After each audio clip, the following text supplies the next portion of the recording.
करायचं स्मरण. जय जय रघुवीर समर्थ. श्री समर्थ कृपेने एक सुंदर असा बोध, एक सुंदर असं श्रवण आपल्याला प्राप्त झालेलं आहे.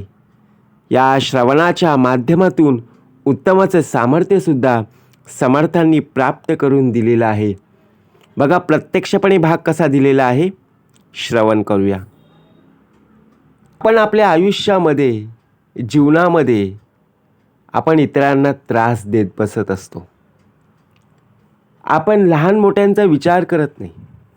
उगाचच आपण इतरांना त्रास देतो, त्यांची थट्टा मस्करी करत असतो. परंतु जर असा प्रसंग आपल्यावर जर येत असेल तर आपल्याला राग, मत्सर, क्रोध आल्याशिवाय राहणार नाही. मग आपण का म्हणून लोकांना त्रास द्यावा? विचार जर केला, आपण दुसऱ्यांची ज्यावेळी मस्करी करत असतो, थट्टा करत असतो, त्यावेळी आपल्या चेहऱ्यावर हसू येत असतं. परंतु चार चौघांमध्ये, एखाद्या ग्रुपमध्ये आपण बघा, मित्रांबरोबर कोणी आपली मस्करी करत असेल ना, त्यावेळी आपल्याला राग येतो आणि प्रत्यक्षात आपली कोणीतरी मस्करी करत आहे, थट्टा उडवत आहेत, शेवटी आपल्या मनाला लागतंच ना. मग ज्यावेळी आपण करतो त्यावेळी इतरांच्या मनाला सुद्धा त्रास होत असतो. कोणाला दुःख द्यायचं नाही आहे, कोणाला त्रास द्यायचा नाही आहे. ज्यावेळी दिवाळी असते बघा, फक्त दिवाळीच नाही, वयस्कर माणसं बघा घरामध्ये असतात ना, आजारी असतात, आजाराने कंटाळलेले असतात. परंतु आपण काय करतो, आता लोकांना त्रास द्यायचा आहे. कसा द्यायचा? तर आपल्याकडे काय आहे, बरोबर की नाही, फटाके आहेत. फटाके त्यांच्या दाराशी आपण लावतो, त्यांच्या खिडकीशी लावतो आणि त्यांना उगाचच त्रास देत बसत असतो. ते जेव्हा ओरडतील तेव्हा आपल्याला आनंद वाटतो आणि आपण हसत हसत निघून जातो. पण हाच प्रसंग ज्यावेळी आपल्या घरामध्ये कोणी आजारी असेल आणि आपल्या दाराशी लावलं किंवा खिडकीशी लावलं तर आपण हसत बसू का हो? नाही ना. म्हणून उगाचच कोणाला त्रास द्यायचा नाही आहे. आपला आत्मविश्वास, धाडस, संयम आणि सहनशीलता या गोष्टी आपल्याकडे असल्याच पाहिजेत. त्या नेहमी जागृत ठेवल्याच पाहिजेत. आयुष्याचा प्रवास सुखदायक सुद्धा असतो आणि दुःखदायक सुद्धा असतो. परंतु ज्या ज्या वेळेला दुःख येईल त्या त्या वेळेला सुखाचा आनंद सुद्धा सोबत घेऊनच येईल. फक्त संयम असला पाहिजे. आपल्या घरामध्ये सुद्धा भाऊ बहिणी असतात. आपली दररोज भांडणं होत असतात. कशावरून? बघा, प्रत्येक क्षुल्लक गोष्टीवरून काही ना काहीतरी वादविवाद होत असतात. चला, एक उत्तमाचा भाग समर्थांनी दाखवला. आपण दररोज टी व्ही पाहतो, परंतु त्या टी व्हीच्या रिमोटवरून बहीण भावांमध्ये वाद होत असतो. भावाला बघायचे असते मॅच आणि बहिणीला बघायचे असते सिरियल. एक टी व्ही आणि एक रिमोट, भांडणारे दोघं जण. विचार करा, मग त्रास कोणाला? त्या दोघांमुळे घरच्यांना त्रास. मग दोघांनाही ओरडा भेटते ना. दोघंही एकमेकांशी बोलत नाही, परंतु राग हा प्रत्यक्ष मनाला काय करत असतो, बरोबर की नाही? म्हणून आयुष्यातली खरी संपत्ती काय आहे? ज्याप्रमाणे जीवाला जीव देणारी माणसं, नातेवाईक, हीच खरी संपत्ती. आपण आपल्या आयुष्यामध्ये काय करत असतो? जीवन जगत असताना बघा, प्रत्यक्षात कोणीतरी मोठी व्यक्ती आपल्या आयुष्यामध्ये येतं, ते आपल्याला काहीतरी बोलतं, जे काही सल्ला देऊन जाते ते आपण ऐकतो. बोललेली वाक्य आपण तेव्हा ऐकत नाही, ऐकतो परंतु त्याबरोबर वागत नाही. परंतु ज्या ज्या वेळेला जो जो प्रसंग येईल ना, त्या त्या वेळेला ती आठवण येऊन जाते. अरे मला ही व्यक्ती बरोबर बोललेली, समजून घेतलं नाही. बरोबर ना?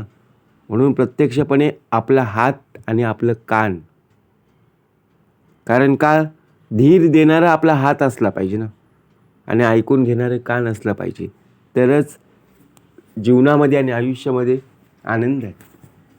नाही तर सर्वांचे आपण सल्ले आत्तापर्यंत ऐकले, परंतु आपण आत्तापर्यंत त्याप्रमाणे वागलोच नाही ना. एकमेकांसारखं असणं, एकमेकांसारखं वागणं गरजेचं नाही आहे.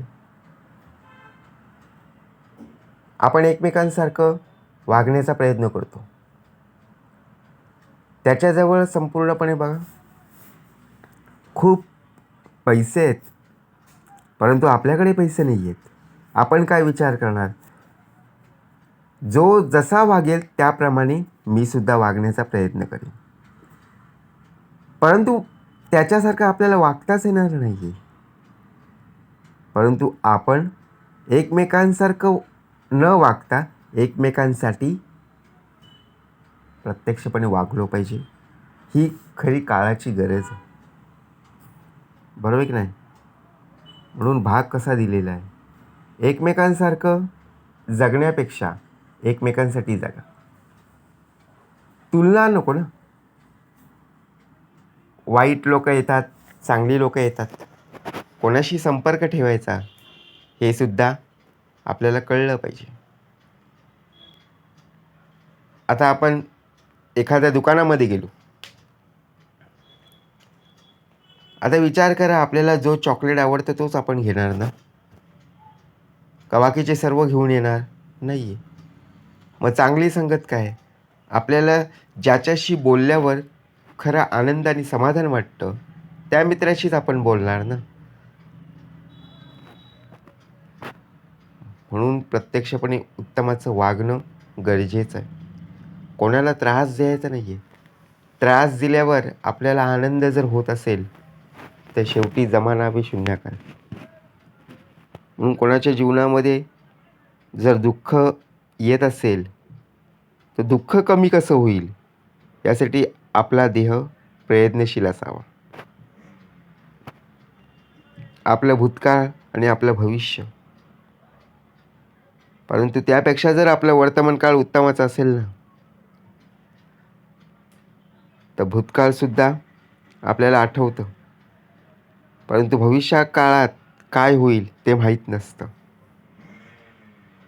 म्हणून विचार करा. परिस्थिती कोणाला सांगून येत नाही आहे, कशी परिस्थिती येईल, कोणता प्रसंग, कोणता संकट आपल्या समोर येऊन उभा राहील तो सांगून येत नाही. परंतु ज्या ज्या वेळेला येईल ना, त्या त्या वेळेला संपूर्णपणे आपल्यामध्ये आत्मविश्वास असला पाहिजे, आत्मबळ असलं पाहिजे, संयम असला पाहिजे, धाडस असला पाहिजे. कारण कठीण परिस्थितीमध्ये संघर्ष करणं खूप गरजेचं असतं. आपण दररोज अभ्यास करतो. अभ्यास कुठला करतो? जो विषय सोपा असतो, जे प्रश्नोत्तरे आपल्या तोंडपाठ असतात त्याचंच आपण रिव्हिजन करतो. परंतु जो विषय हार्ड आहे, कठीण आहे, आपल्याला समजायला कठीण वाटतं, त्याचा आपण अभ्यास करत नाही, ती पुस्तकं आपण हाताळत नाही, मग शेवटी तोच पेपर कठीण जाणार ना. म्हणून नातं उत्तमाचं टिकवलं पाहिजे, मन उत्तमाचं असलं पाहिजे. कोणाला उद्देशून बोलायचं नाही ना. बोलल्यावर लगेच राग येतं. कारण बघा, एखाद्याच्या आयुष्यामध्ये, एखाद्याच्या जीवनामध्ये आपण पाहत असतो, आपले शेजारी असतील किंवा आपले नातेवाईक असतील, आपण घरातून बाहेर निघताना आपल्या पाकिटामध्ये किती पैसे आहेत हे आपल्यालाच माहीत असतं. परंतु आपल्याला कुठलीही गोष्ट घ्यायची असेल तर किती पैसे आहेत हे बघून आपण घेत असतो. परंतु त्या पैशांपैकी जर शेजारी व्यक्ती आपल्याला म्हणाली की मला 500 रुपये दे, मी तुला उद्या देईन, परंतु आपण काय विचार करतो, माझ्या पाकिटातले जर मी 500 रुपये त्या व्यक्तीला दिले तर ती व्यक्ती मला कधी देईल? त्याच्यावर भला मोठा प्रसंग आहे, तरीसुद्धा ती 500 रुपयेच मागते. परंतु परिस्थितीमध्ये पैसा पाहू नका, तर माणुसकी टिका. माणुसकी जर टिकवली, कारण पैसा ज्याप्रमाणे बघा आपल्या जीवनामध्ये तेवढाच उपयोगी आहे, पैशांची गरज जर भासली ना तर ते व्याजानेही मिळतात. परंतु मनुष्य बघा, एकदा का मैत्री तुटली ना तर ती मैत्री पुन्हा मिळणं शक्य नाही आणि मिळवता पण सुद्धा येत नाही. मग खरं कशामध्ये सुख आहे, खरं कशामध्ये आयुष्य आहे? सुखदुःख येतच असतात, म्हणून आनंदी राहा. कोणालाही त्रास न देता आपण उत्तमच राहिलं पाहिजे. सर्वात महत्त्वाचं म्हणजे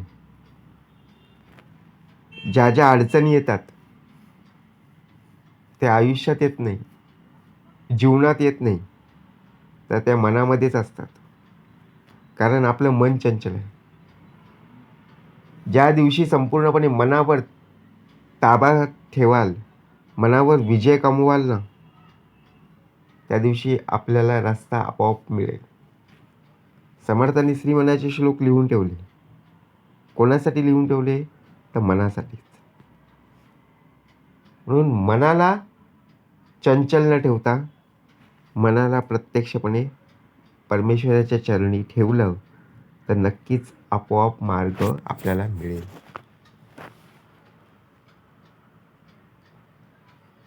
म्हणून त्रास कोणाला द्यायचा नाही. त्रास देणं आपल्याला सुद्धा जमतं, परंतु आपण जेव्हा त्रास देतो ना, तो त्रास दुसऱ्यांच्या अंतःकरणापर्यंत खोलवर पोहोचतो आणि तेव्हापासून ते बोलण्याचा नाव घेत नाही. मग आपल्याला असं वाटतं, अरे मी थोडंसंच बोललो, परंतु त्या शब्दातून त्यांना खूप मोठी इजा झाली. बरोबर ना? असे शब्द आपल्याकडून निघायला नव्हते, परंतु निघायला नव्हते पाहिजे ना, परंतु ते शब्द एकदा का बोलून गेल्यावर त्याचा आपण नंतर विचार करत बसतो. असं होता कामा नये. म्हणून चांगले शब्द, चांगली संगत, चांगले संस्कार आणि त्याचप्रमाणे बघा प्रत्यक्षात भाग कसा, कोणालाही त्रास न देता ज्यावेळी आपण आयुष्य जगू ना, त्यावेळी खरा आनंद आणि समाधान नक्कीच प्राप्त झाल्याशिवाय राहणार नाही. जय जय रघुवीर समर्थ.